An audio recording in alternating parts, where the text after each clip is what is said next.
Yo, kumusta? Si Floyd ng Aspect Technology at yun na ipagpatuloy natin yung ating project tutorial Arduino devices. Okay, so natapos na tayo dito sa ating basic NRF at basic ating LCD, and today pag-aaral natin kung paano mag-work yung ating servo motor using ating Arduino. Okay, so siguro sa tatlong to is meron tayong makikreate dyan na basic project. Like for example, yung ating pintuan. So meron dito magpa-plus, tap your RFID, tapos pag tap ng register RFID, magbubukas yung ating pintuan gamit ng ating servo motor. But for now, servo motor man tayo. Okay, so basic lang muna, brief context regarding sa ating servo motor. Yung ating servo motor sa loob dito is merong maliit dyan na DC motor. And of course, meron din siyang potentiometer to track down yung ating yung angle position ng ating shaft ng ating servo motor, at meron din siyang controller sa loob. Okay, so it's kind of PID control, something like that. And eto servo motor to is nangangailangan ng to drive yung servo motor is nangangailangan siya ng PWM signal. So, pulse width modulation. So, hindi ko na-edit yung ating explanation regarding sa pulse width modulation. And lucky for us, yung ating Arduino controller is supported siya or kaya niya mag-output ng PWM signal. Kaso nga lang limited yung pin na pwede mo magamit. So, special pin yon na tinatawag ko. Sa ating Arduino Uno is meron tayong pin number 3, 5, 6, 9, 10, and 11. Ayun lang yung mga pins na kaya niyang mag-output ng ating PWM. So, make sure na mamili po kayo doon sa 6 na pin, which is 3, 5, 6, 9, 10, and 11. Okay. So, yung ating servo motors, meron 3 wires out. Okay? So, conventional lang din siya. So, yung ating yellow, meron siyang yellow, red, at brown. Yung ating brown is papunta siya sa negative ng ating power supply o power source. Yung ating red is papunta siya sa positive ng ating power source. And yung yellow is, ito yung PWM signal. Dapat dito, i-feed yung PWM signal na nanggagaling sa ating Arduino. Okay, sa ganito kalaki motor, hindi kaya to suportahan ng ating Arduino. So, just to make safe para sa ating Arduino, huwag nating i-direct yung ating positive pin ng ating servo motor papunta sa ating 5 pin ng ating Arduino. Okay? So, etong ating servo motor is nangangailangan to ng, I think, 4 to 6 volts. Pero, mas safe go between 5 volts. Okay? Which is na may 5 volts yung ating Arduino. Kaso nga lang, in terms of current, hindi niya kayang suportahan to. Okay? So, para lang safe. Yung iba kaya, yung iba maybe hindi. So, para just to make safe na lang din, add kayo ng another power supply. Meron power supply dito na 5 volts at 2 amps. Okay? Yung pula natin is connected sa ating positive terminal ng ating power supply. Yung ating kulay brown is connected sa negative wire ng ating power supply. Connected siya. At the same time, kailangan natin i-common ground yung ating Arduino sa ating power supply at sa servo motor. It means na itong ground na to is connected siya sa ating negative ng ating power supply. At the same time, yung dalawang yon is connected din sa GND ng ating Arduino. That's common ground. We can also connect yung 5B papunta sa ating 5B din nating Arduino to supply or masupplyan yung ating Arduino. Pwede yun. Okay? Just to make sure na 5 volts yung ating power supply. Okay? 3 amps and above, much better. 2 amps and above, much better. Okay? For me, is 2 amps lang to. Pero mas maganda, the higher the current, the better. Okay? So, yan yung ating electrical configuration ng ating servo motor. And the rest is yung ating kulay yellow. So, okay, so yellow is connected sa ating pin number 3 ng ating Arduino. Gaya na sabi ko, hindi nyo kailangan gawin to. Kailangan nyo lang naman yung breadboard. But for me is, since ito is chinecheck ko isa-isa, at para alam ko na rin yung magiging position niya pag ginawa ko yung buong project na to sa mismong circuit board or PCB natin.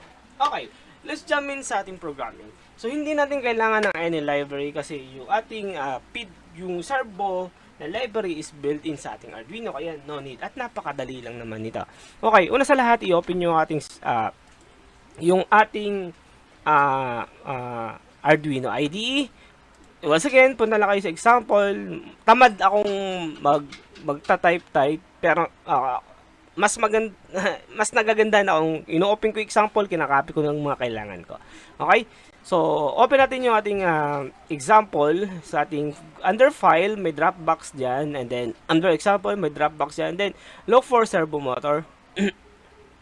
And hopefully meron siya basic and digital, analog, and communication, controls, and sensor, device string, USB, and I think wala siya servo motor. Anyway, so yun. Okay.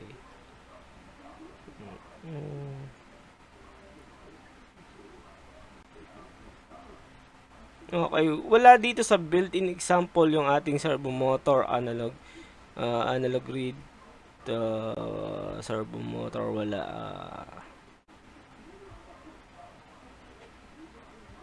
Control, loop if statement, sensor wala, display string USB, and yun.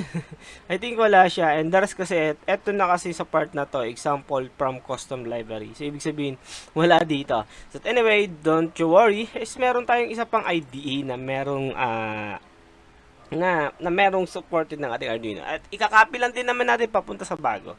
Okay, so eto yung problema minsan sa bago, nilagay natin servo, baka hindi siya na-install, so yun. Ngayon, servo by Michael Arduino boards. Install natin para na. Okay? So, pwede natin i-install or pwede natin i-copy. But anyway, I think ano to what they call this?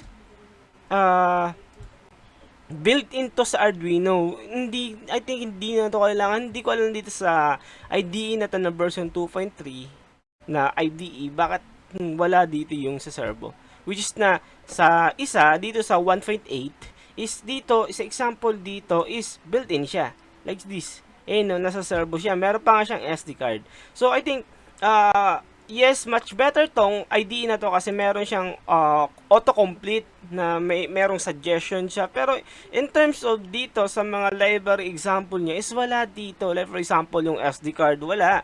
So I think mas maganda pa rin siguro, like for example, wala din dito yung wire, which is sa ating lumang Arduino na ito minsan, ito yung talagang ginagamit ko na meron ditong wires or I2C scanner. Okay, makakatulong to sa mga LCD something. So, ayan o, ayan o.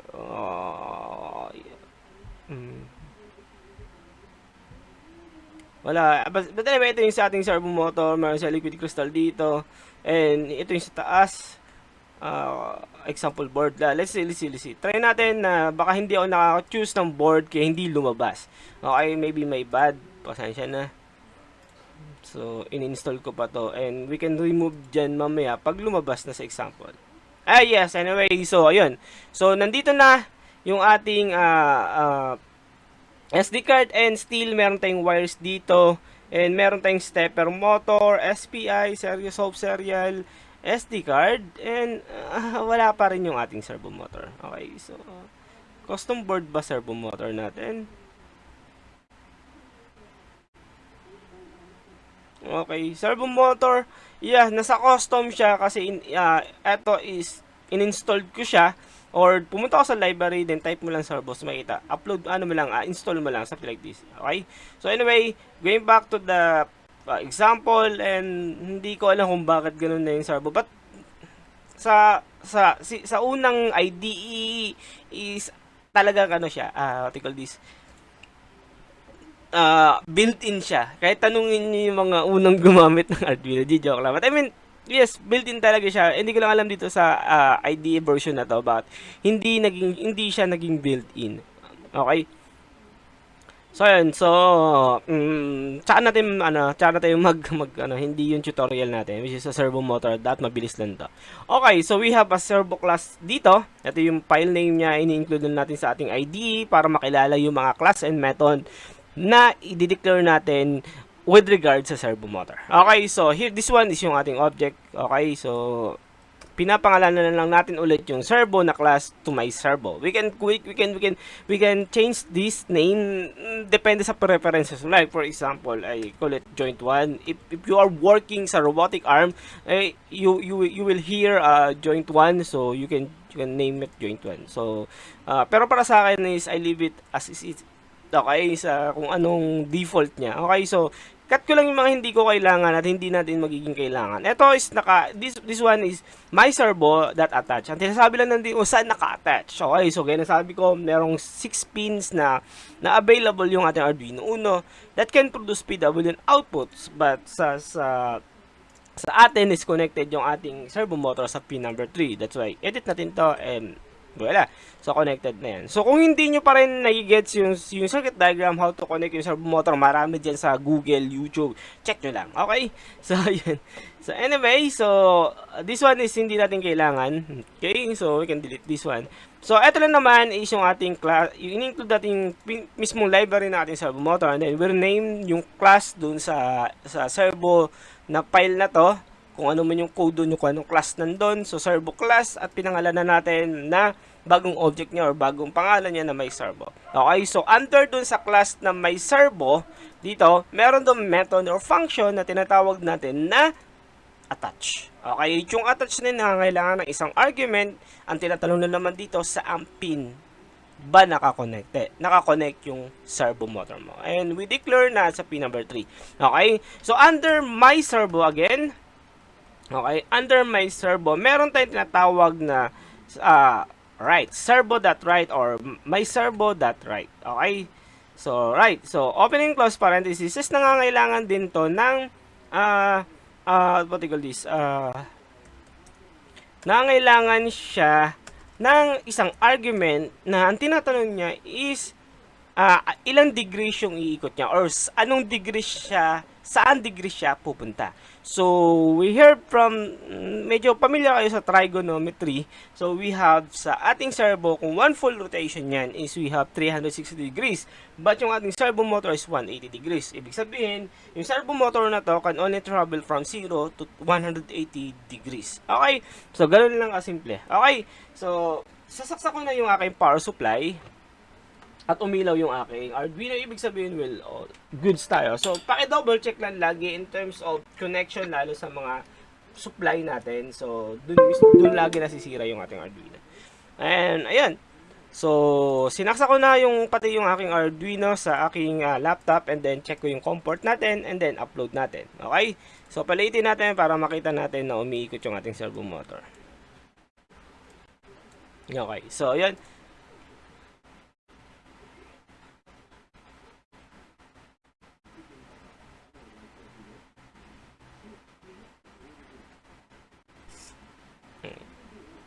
And then, so, ayan, umikot na siya. Kung nakikita nyo, umikot siya. If I reset yung ating servo motor, yung ating Arduino, and yan, so, sa 180 degrees siya. So, we put dito na homing state niya. Okay, so, plugin natin dito ng, I think, 0 degrees para mag-home siya every time na magre-reboot yung ating system. So, hindi nyo kailangan gawin to, but pwede nyo gawin. Okay, nasa sa inyo. Okay? So, yun. Hindi siya gumana actually. Okay. So, 0. And let's try natin. Dapat kasi bumalik siya tapos nag 180 degrees siya. Lagyan natin ng delay. This one. And i-reciprocate natin yung movement ng ating servo motor from 180 degrees to 0 degrees. Pabalik-balik lang siya. And let's check natin kung okay ba yung servo motor ko. Actually, hindi ko pa na-check yung servo motor kung okay ba to, hindi. So far naman, hindi siya umiinit and may power source naman siya. Ayan. So, ayan.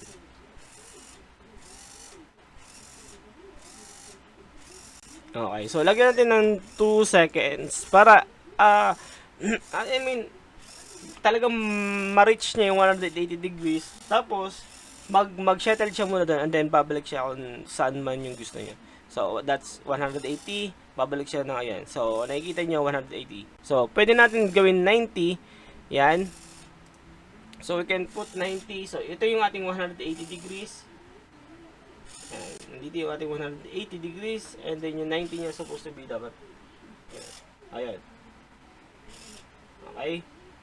So, precise po yan. Okay? So, precise yung ating servo motor. So, ayun lang naman for now yung ating servo motor, and that's how it works yung ating servo motor. You can change dito yung ating anong degree by simply using yung ating class name and then yung function or method na nasa loob noon na gusto natin i-access, which is right, and lagay mo kung anong degrees yung pupuntahan niya, and just give time para sa servo motor na maikot niya yon, na hindi siya like for example pag sobrang bilis, like for example lagyan natin ng 100, and so makikita niyo na hindi siya pupunta ng 180 tapos babalik ko siya 90.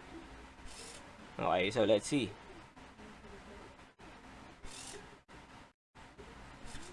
See? So gumalaw lang siya kasi nga nagbigay ka ng command papuntang 180, tapos yung delay mo is masyadong maikli para sa kasunod na command na bumalik sa 90. So, ibig sabihin, pa-travel pa lang siya papuntang 180, may command ka na agad na sinabi, bumalik ka na dito ng 90 degrees. Okay? So, iyan minsan yung problema, lalo sa mga beginner na hindi natin alam or hindi nila alam or di natin alam na hindi porket sinabi mo dyan na 180 is maghihintay yung execution ng ating Arduino para ma-reach niya tapos tsaka siya magdi-delay. Hindi po ganon. Pag nagbigay ka ng command sa ating servo motor, pupuntahan niya yon, and pag nagpanibagong command niya, regardless kung naabot man niya o hindi, pupuntahan niya yung bagong command niyo. Kaya kailangan yung tignan yung mga code na nandito mo. Okay? So, sa programming naman ng ating Arduino, one at a time, from top to bottom din naman yung execution niya. Okay? So, single core lang ating Arduino, mula taas, pababa. Okay? So, gagawin niyo to, gagawin niyo to, gagawin niyo to, gagawin niyo to, babalik ulit siya sa taas. Okay? Simple as that. Okay? So, yun. So, I think sa susunod, itong tatlong to is pagsasamahin natin. Try natin gumawa ng isang RFID na pintuan. You can replace this like solenoid bulb using digital write, something like that. So, nasa sa inyo po 'yan. Okay? So, pero for now, susunod na tutorial is pagsasamahin natin tatlong to. And then, panibago tayo ulit na sensor, like for example, this one, na sensor, and other sensor para gawin ko talaga yung pinaka-project kong ginagawa actually. Okay? So, ayan. Okay, so gumagana siya. And yan muna for now at maraming salamat sa panonood. If you like this video, you can share o kaya i-like mo or bahala ka. Okay, sana napanood nyo yung RFID. Kung hindi nyo napanood, panoorin nyo. I highly recommend na panoorin nyo to kung gusto nyo masubaybayan tong project tutorial natin. Okay, so kung kailangan nyo ng code, just comment mo na lang sa mismong pinost ng page ko or yung mismong page ko, i-message mo na sasabihin mo, pwede pong makahingi ng code and I will send it using Drive, okay, Google Drive. Okay, so yun lang muna for now. And once again, I'm Floyd from the Spec Technology at maraming salamat po.